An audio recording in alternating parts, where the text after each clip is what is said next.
Efa sasamiandro ny fifidianana ny ankamaroany malagasy amin'izao fotoana. Ireo mpamatsy-bola iraisam-pirenena ihany koa dia efa nampianto ny famatsim-bola avy amin'izy ireo aloha mandra-pahatonga ny fotoana hipetrahan'ny mpitondra voafidy eto Madagasikara.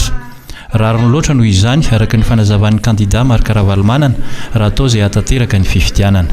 Isy fifidianana zany aloha dia tena matoky. Fa isy fifidianana asa raha mba faheninareo fa zareo Union Européenne sy ny Banque mondiale ary ireo mpamatsy-vola efa nampiantona aloha.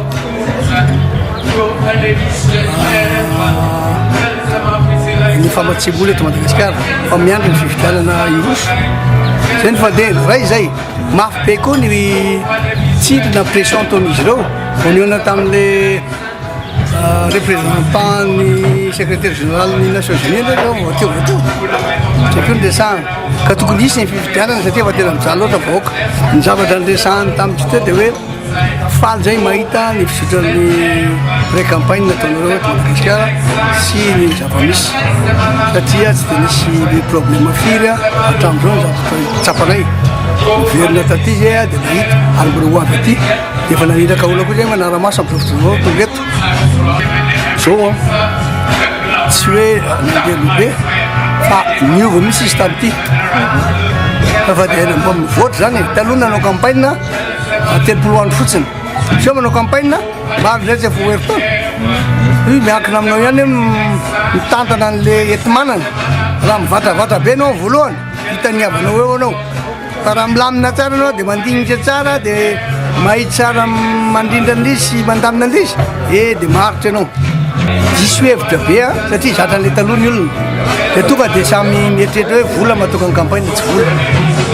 ny campagne fahaizana mampita amin'ny olona ny zavatra ataonao ny fahaizana milaza hoe zao ny angatahan'ny olona ny etetan'ny olona fa tsy hainao ny raha irodorody be amin'ny enti-manana ary lany aloha eo anao na manamety mandivotolona raha volana aminao.